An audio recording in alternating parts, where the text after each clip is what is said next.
Hi PLABers. Well, today we're going to be talking about approaching PLAB stations. Now, for a lot of people, they already know how to do this. This is for people that have never approached the PLAB station ever, and maybe you're just starting to practice, just got a date, just popped to PLAB 1. Congratulations. So we're going to talk about how to address or how to approach a PLAB 2 station. Generally, when you're approaching a PLAB 2 station, there's a prompt outside, and the prompt says the scenario and tells you what to do when you go in. Now, the first thing you want to do when you read that prompt is usually a prompt that has the patient name, it has the patient's age, it has the sex of the patient. Most of the times it has some brief history about what you should know before you go in, and they ask you exactly what to do. Take history and manage, examine the patient, do a procedure, whatever. It could be anything. So when you're looking at that prompt, some important things you need to know: the patient's name, that's important. The patient's age or the age bracket. I usually just know the age bracket, so I know if you're elderly, if you're a child, so I can know what will fall within this age group. You want to know the sex of the patient. You also want to know where you are. Are you in the hospital or are you in the GP? In the UK, management in the GP differs from management in the hospital. Now, in the hospital, you can go as far as it allows. In the GP, there gets to a point where you have to refer to the hospital to get to the file treatment, basically. So you have to know where you are so that the treatment you're offering to your patient is within the limits of wherever you are. Now, the next step is obviously to walk in. When you walk into the station, you have to introduce yourself. That's something that I kind of forget. Like, I did not introduce myself at the beginning of this video. You want to walk in, introduce yourself with a smile. The way you start a station is very important. Always enter with a smile. Even if it's breaking bad news like cancer, enter with a smile. Make the person comfortable. So I'm going to be like, hello, I'm Ehi Owie. I'm one of the junior doctors in the department, or I'm one of the junior doctors in the GP practice, or whatever. So you want to introduce yourself with your name and your role. So you're a junior doctor, you're an FY, whatever it's told you outside, because the prompt will tell you if you're a junior doctor or you're an FY or whatever. Usually an FY is a junior doctor. Colleagues like nurses will know what an FY is. Patients will not necessarily know what an FY is. So it's better to say you're a junior doctor, but nobody really cares, to be honest, if you say FY or junior doctor. So I'm the junior doctor in the department. How are you feeling today? How are you doing today? Because you want to create rapport. At this point, you are creating your rapport. So at this point, you're smiling, you're introducing yourself. How are you doing today? The patient tells you, I'm okay, or whatever. Could you tell me your name, please? And then the patient will tell you their name. John Smith. What would you like me to call you? Because you can't keep calling me Ehiwe all day. You have to ask me what I prefer to be called. So what would you prefer to be called? The patient will tell you, I'd like to be called John, or I'd like to be called Smith, or I'd like to be called Mr. J. It could be anything. Just listen to what they say, and then that's what you have to call them throughout. It gets difficult. It's a lot of stations. By station 14, you probably are mixing up all the names. You don't have to call the names if you don't want to, but it's always best to do that. So you want to know what the patient would like to be called and try to call them what they would like to be called. Then you need to confirm why they've come to the hospital today. Sometimes you already know. There are some stations where you've made a mistake and you have to call to apologize. When you walk into such a station and you ask the patient, how can I help you? It seems ridiculous because you've called me. You called me. You tell me why you can help me. You're disturbing me. You tell me why you're disturbing me. You get what I mean? If you don't know already, then you ask, how can I help you? But if you've been told maybe you made a mistake with a patient's x-ray, you can't call the mom and tell her, how can I help you? Because you called. You call and confirm who she is. And then tell her, we made a mistake. You don't want to start with your mistake, so you want to start with the history. Are you Sarah's mom? Yes, I'm Sarah's mom. Did you come in today with Sarah? Yes, could you tell me a little bit about your visit to the hospital? That's how that station goes. Now, back to our face-to-face station. Now, when you sit in front of the patient and you ask them, tell me about why you're in the hospital today. And I'm not using any of the special stations like errors or counseling and stuff like that. I'm using the normal history taking stations like chest pain, vomiting, tiredness, stuff like that. So how can I help you today? The patient can tell you, I have been feeling tired for a few weeks. I've been vomiting for about 3 days. I've been losing weight for about a month, whatever they tell you. The next question should be an open-ended question. Can you tell me more about this tiredness? Can you tell me more about this weight loss? Now, most of the times when you ask that, the patient is going to tell you, what exactly would you like to know? Then you have to take proper history. Sometimes you're lucky, and when you ask, can you tell me more, this patient will literally, it'd be like open sesame, because the patient will tell you everything you need to know. That doesn't always happen. So if the patient asks you, what would you like to know? We've gone into the history. Now you want to follow the 3 C's of the presenting complaint. The cause, that's the whole duration and everything. The etiology, which is the other C, cause. And then the final C, which is the complications that could have happened. All these things can be used with different mnemonics. There's Socrates for pain, there's Odipara for most symptoms, and then you have to know the complications of these symptoms. If you study the way you're supposed to study for these exams and you do targeted studying, you would know the questions to ask. Some very important things you should ask. If somebody has been losing weight, you want to find out if the cancer symptoms, loss of appetite, lumps and bumps anywhere. If somebody has been bleeding, you want to find out about bleeding dyscrasias. If somebody is feeling tired, you want to find out about anemia. So you want to ask about bleeding, ask about purpura and stuff like that. Just ask things that are targeted to what your patient has come with. Do not go far searching for what's not there. Your patient has come in with cough. How long have you had the cough? How distressing is it? What type of cough is it? Do you produce phlegm? What color is the phlegm? Have you had a fever along with this? It's usually very important to ask about fever because most things are infective. Even if they're not infective, you have to rule out fever. You have to rule out infection. So asking fever helps you with that. Do you feel chest pain when you have this cough? So you're asking symptoms around this chest, which is where the cough is usually from. Do you feel chest pain when you're having this cough? Have you had chest pain at all? Do you feel pain when you're breathing in and out? Stuff like that. When you cough, do you cough out blood? Do you have drenching night sleep, like sweat at night? Drenching sweat at night. So that's drenching night sweat. You want to rule out TB. Have you traveled anywhere recently? Have you been around anyone that's got a cough? Stuff like that. That's what you want to ask. Now, when you're done with the history of the presenting complaint, you want to move on to the other histories. So you start with the past medical history. Have you ever been managed for any medical conditions, or are you currently being managed for any medical conditions? The patient will tell you. If they tell you anyone, you have to ask when they were diagnosed. Are they on any medications for that? I'm hypertensive. Yes. Are you on any medications? She can tell you ACE inhibitor. That's important for dry cough. It could be a side effect of ACE inhibitors. So it's important to ask. After asking about previous medical conditions, you want to ask about surgeries, depending on if it's related to a surgical case. It may or may not be important. You want to ask about allergies, very important. If this is an infective cough and maybe it's a pneumonia and you want to give a penicillin related medication, that patient could be allergic to penicillin. And if you don't ask, you might manage with that. Hence, you're failing the station. So you want to know about the allergies. You want to move on to the family history. Has this ever happened to any member of a family before? It could be the form of cancer. It could be like colon cancer. There could be a family history of that. It could be breast cancer. There could be a family history of that. If it's cancer, have you had a family history of cancers in the past? Have you had a family history of bleeding problems in the past? You want to ask about the travel history. I already talked about that. You want to talk about occupational history, especially for cough. Have you ever worked with asbestos? Can you tell me what you do for a living? Even when they are retired, what did you used to do? And now that you are retired, what have you been doing? Social history. Do you smoke? Do you drink? If they smoke, how much and what exactly do you smoke? If they drink, how much and what exactly do you drink? There's a mnemonic for that, and I think it's the P3 maftosa. It's everywhere. Anyone out there can tell you that. It's in all the PLAB books and in all the PLAB academies, so you should know what that is.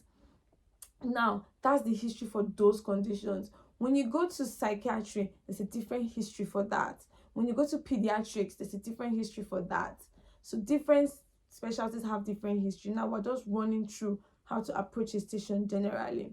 So when you're done with this, the next thing you want to move on to with the patient is to examine the patient. So you want to tell the patient, thank you very much for talking to me, because that's it's a very good part of your IPS. So thank you very much for talking to me. I've understood everything you've said so far.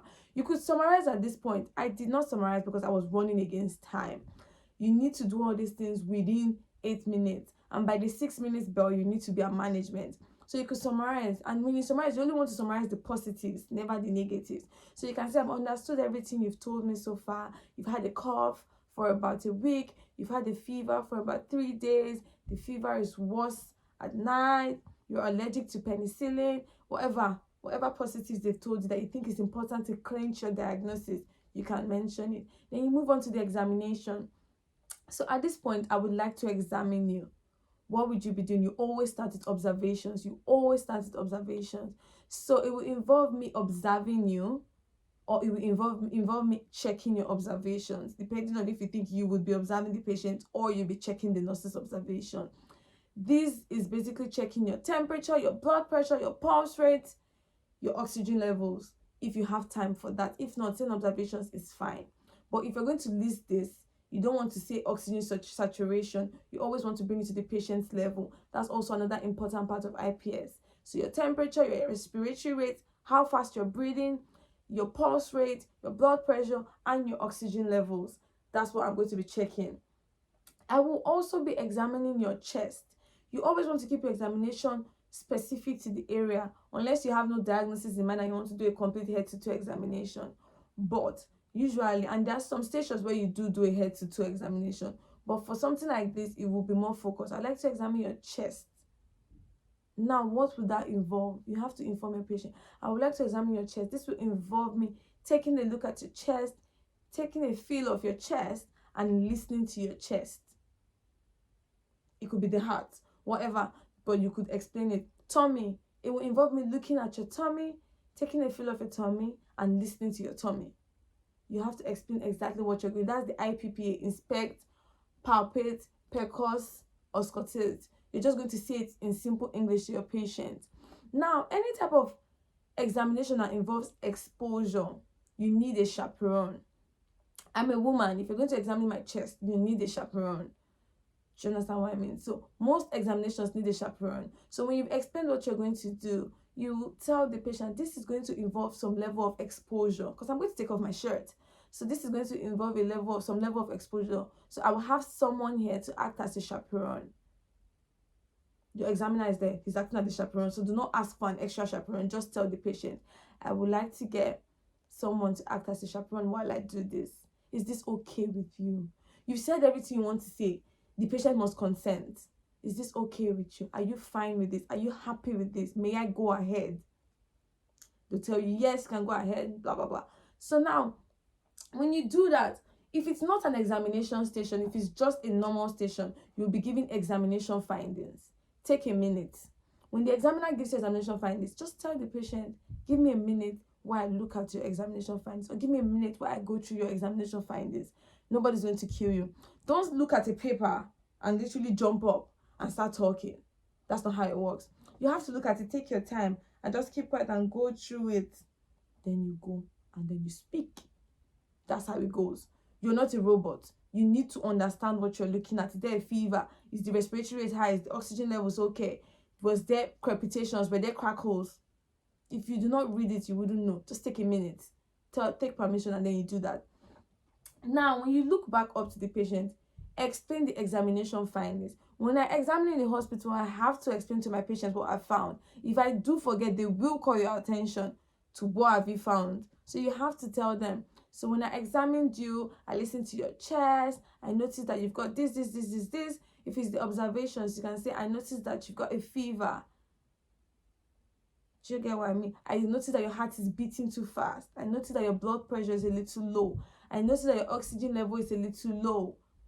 When I listened to your chest, I heard some abnormal sounds. which I'm not very comfortable with. You don't want to say crackles or crepitations. Bring it down to the patient's level. I noticed that some abnormal sounds that I'm not very comfortable with. I would like to go ahead and do some investigations. Now, after examination is diagnosis, then investigations, because your investigations are specific to confirm your diagnosis. Sometimes after your history and examination, you might have differentials. That's fine. You do investigations after that. So you tell your patient, from what I've examined, from what we've talked about, and from the examination findings I just discussed with you, I suspect, because you're still suspecting, it hasn't been confirmed by a diagnosis.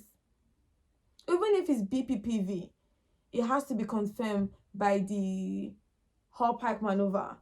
It hasn't been confirmed. It has to be confirmed. So I've listened to what you've said and I've examined you. From what you've said and from the examination findings, I believe that you've got a condition called da. In this situation, I could say I believe that you've got a chest infection, which we call a pneumonia. Whatever you do, you give the medical term and then give the explained version to your patient.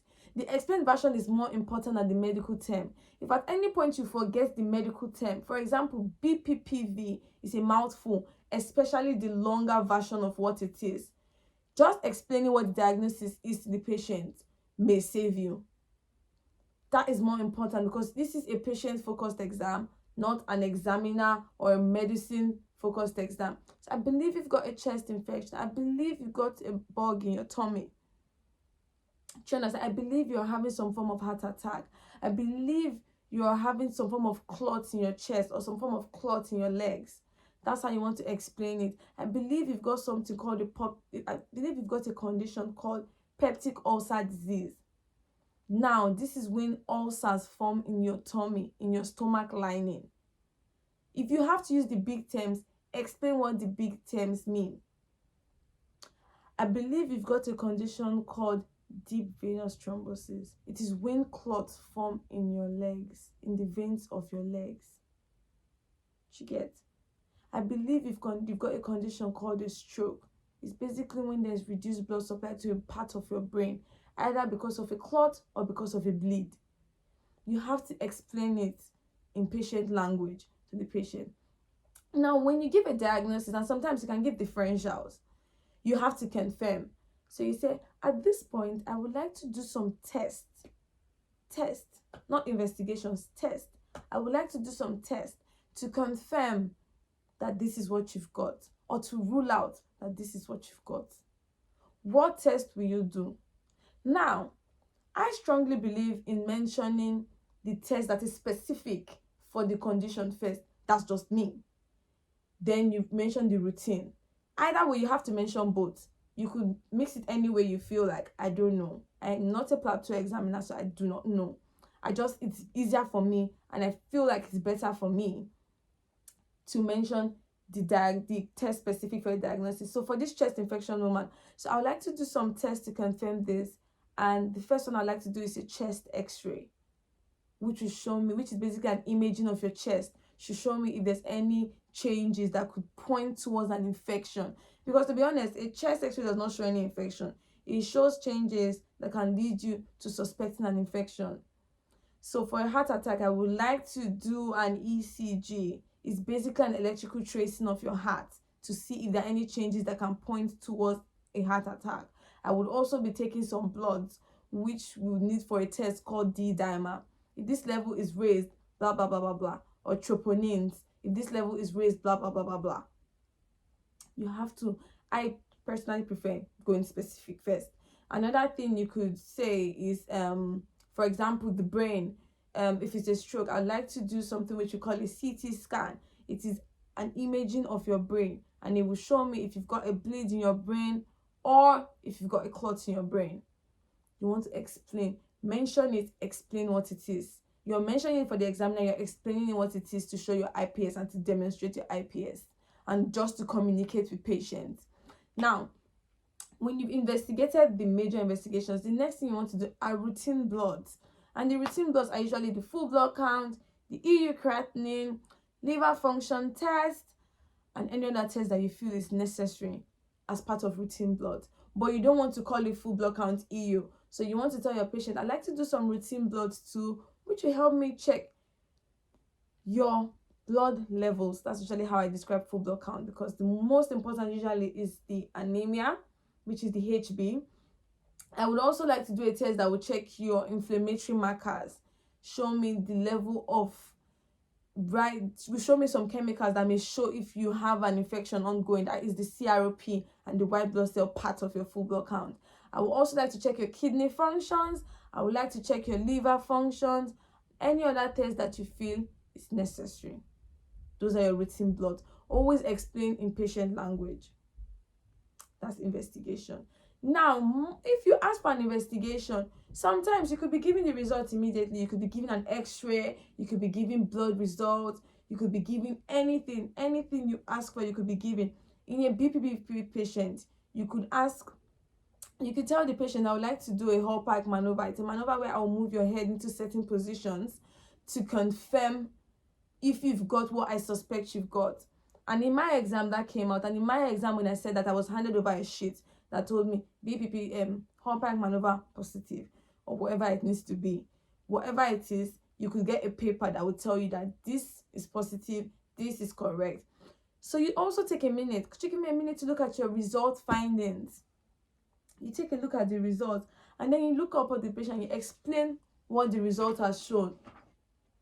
So your chest x-ray shows me that there are changes that actually do confirm that you've got a pneumonia. So from the maneuvering of your head, I can confirm that you've got a BPPV. From the ECG findings, I can confirm, along with the result of the troponins, I can confirm that you've got da.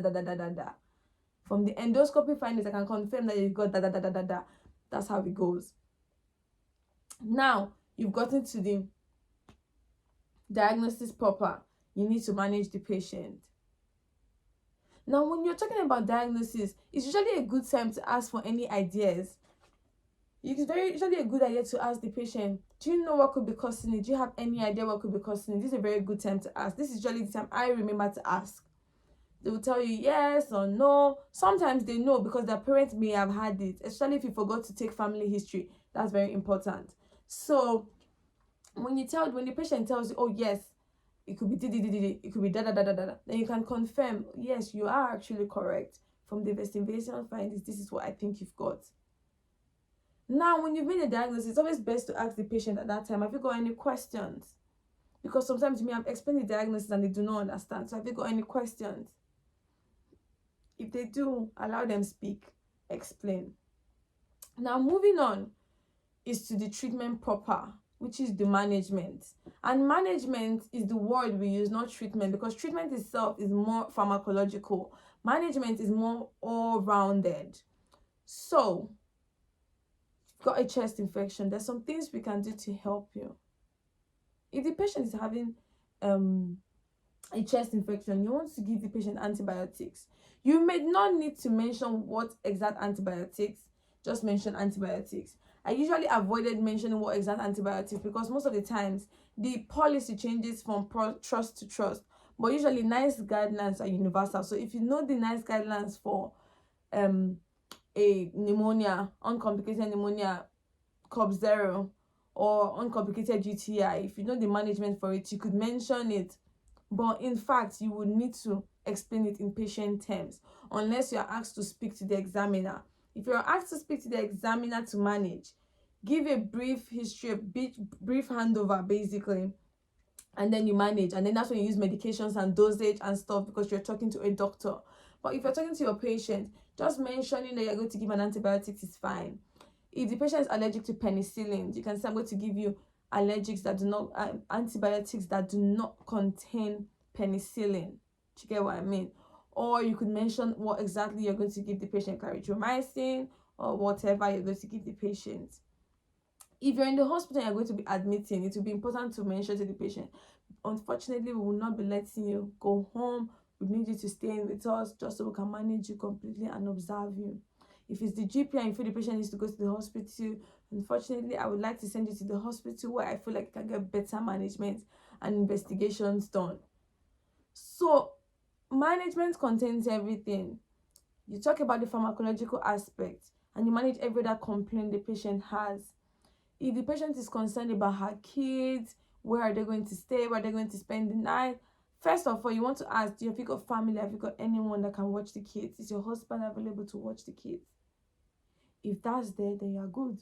You don't need to go into social services when this woman has her mom in the house with the kids. You just have to reassure her that it's fine. You can see that she's worried about her kids, but you're sure they'll be fine with her mom. You don't need to go too far. When a patient needs to go to the hospital, there are some situations where you don't want the patient to drive, like a TIA or a stroke. So you ask the patient, first of all, did you drive here? Or did someone get you here? Have you got someone to drive you to the hospital before you start to offer patient transport? Things like patient transport usually take a lot of time, and you need that patient to go to the hospital. So more importantly, have you got someone to drive you? Have you got da? That's what you need to do. There are some situations where you don't want the patient to go on their own to the hospital, like the pediatric baby that has got breathing problems. You don't want that child to go on his own to the hospital with his mom, because when the ambulance comes, they can offer some form of first aid to the child before the child gets to the hospital itself. So management is all rounded. It includes follow-up. I will be managing you with this. I will also be setting a follow-up appointment. I will also be fixing a follow-up appointment, just so I can talk to you, review you, and see how you're doing, if you're doing better.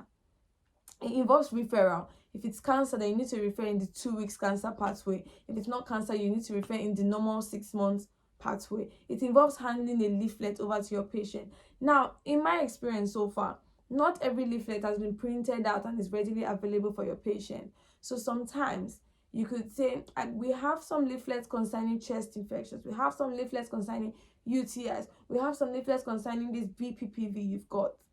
I would like to print one out and give it to you, just so you can read up more information. Would you like that? They always have to want it. If they don't want it, then it's fine. Would you like that? If the patient says, yes, I like it, you print it and then you give it to the patient. It involves managing everything. The BPPV patient, if you have not found out what the patient does for a living, this is a good time to find out. My patient was a scaffolder. Not quite sure what that job involves, but I do know it involves working in really tall buildings. And I confirmed it with him. I asked him, does this job involve you working in really high buildings? And he told me yes. And I told him, you would need to take time off work because you're feeling dizzy and you have the world spinning around you. It's not safe for you to do that kind of job at the moment. Now, you don't need to give a sick note because people can self-declare in the UK for up to a week, and I think it's even up to 21 days now. But if you feel like giving a sick note, it's fine. If the patient asks you for a sick note, it's fine. You can ask the patient, do you think you would need a sick note? If they say no, it's fine. If they say yes, it's fine. You're willing to offer. A stroke patient cannot drive for the next 28 days. A TIA patient cannot drive for, I think, about 3 months. Recurrent hypoglycemia in a patient, you have to manage all these things. They're very important. You have to refer to who you need to refer. If it's smoking cessation clinic, if it's alcohol cessation clinic. Management is an all-rounded approach to a patient.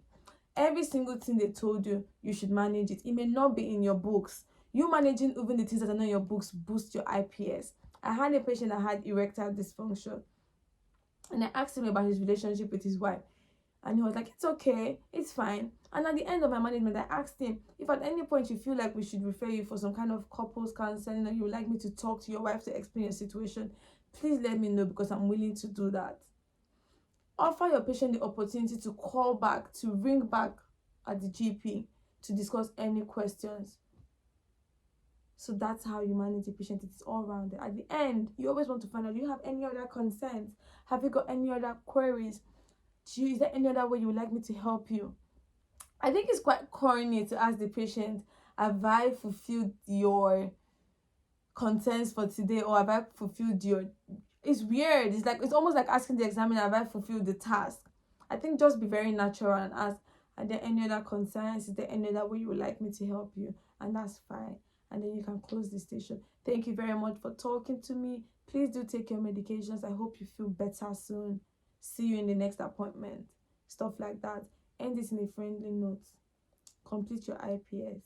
Have a great day. I had a patient and her son was bedwetting, but he was less than 4 or so he was good to go. And at the end, I told her maybe she should take a break, take him for a sleepover at her mom's, and then she can have a girls' night out and just relax and just breathe. And I got 4/4 for IPS in that station. So just sometimes just take care of the patient all around and you'll be fine. So that's it.